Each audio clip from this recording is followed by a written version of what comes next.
Assalamualaikum warahmatullahi wabarakatuh. Halo, jumpa lagi bersama saya Bahtiar Movie. Baik Bapak Ibu, pada video kali ini admin akan memberikan informasi yaitu terkait penilaian UKIN PPG Piloting tahap 2 tahun 2024. Nah, jadi mulai hari ini penilaian ini berlangsung Bapak Ibu sampai dengan 2 November 2024.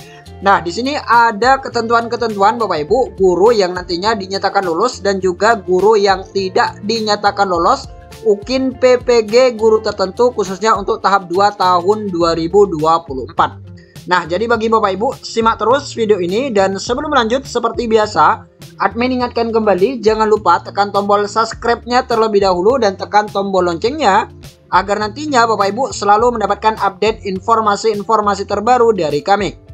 Baik Bapak Ibu, kita langsung saja.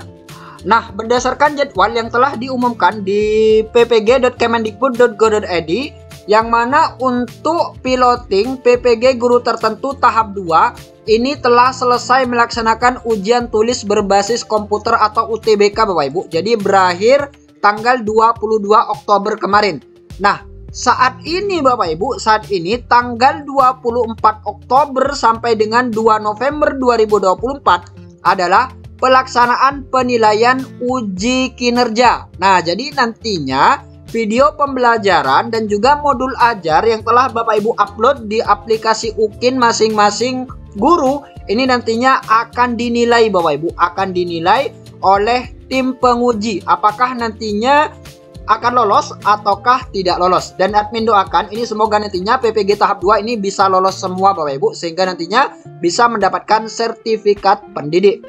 Nah, kemudian apa saja yang dinilai dalam ujian kinerja ini dan juga ciri-ciri guru yang nantinya akan dinyatakan lolos dan juga guru yang tidak dinyatakan lolos. Nah, kita lihat di sini Bapak Ibu. Nah, ini dia Bapak Ibu penilaian UKIN praktek pembelajaran yang mana nantinya tim penguji akan menilai beberapa poin ini.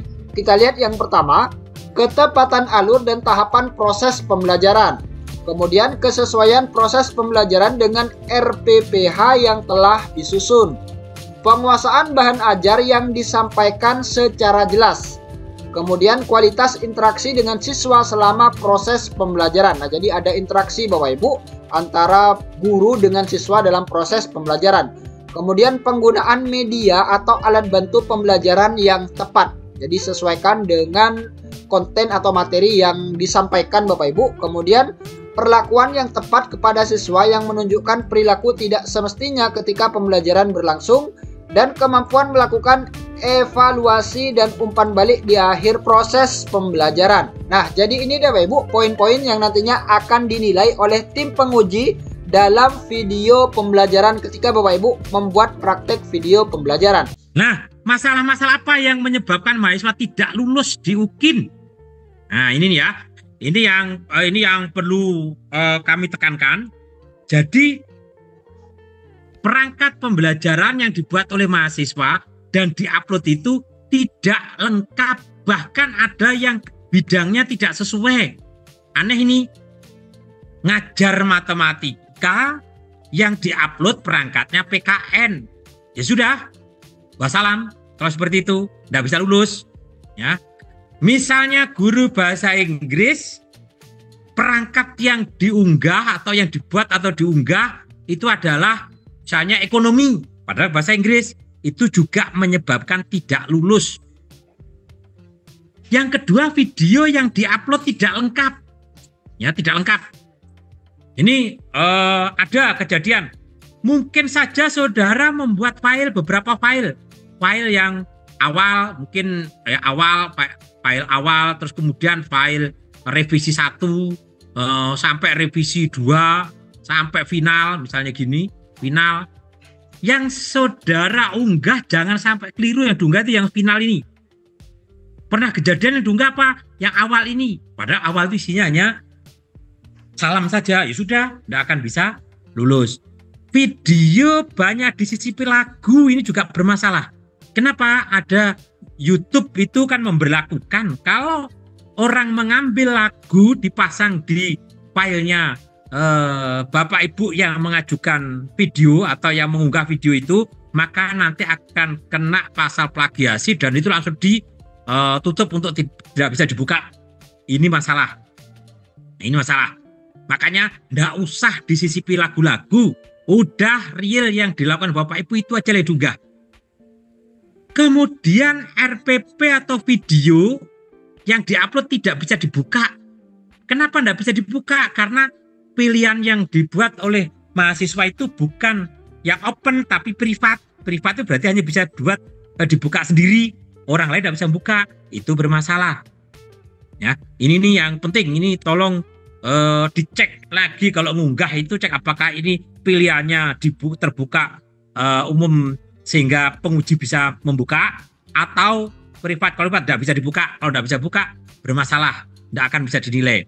Kemudian mahasiswa melakukan kecurangan. Nah, kecurangan yang kita detek, yang pertama itu membuat perangkat pembelajaran hanya copy paste dari Google, hanya copy paste dari yang beredar, perangkat-perangkat yang beredar, itu kena nanti, plagiasinya kena nanti. Lah, itu nanti akan bermasalah. Makanya sudah buat sendiri, perangkat pembelajaran buat sendiri.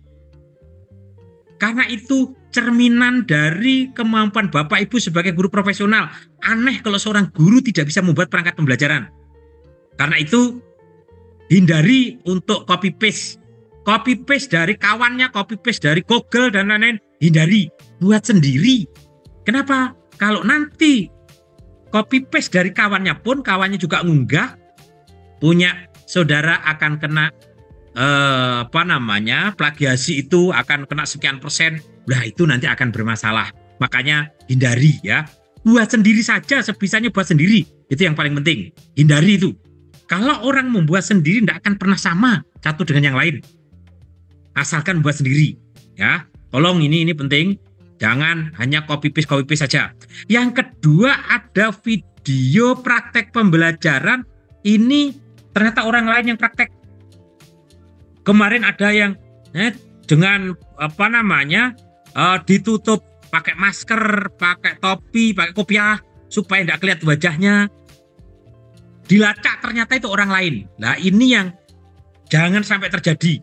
Kalau nanti itu terjadi, maka nanti sudah wassalam, saudara tidak akan diberi kesempatan untuk ujian berikutnya lagi. Ya, kalau sudah curang itu hal yang sangat berbahaya.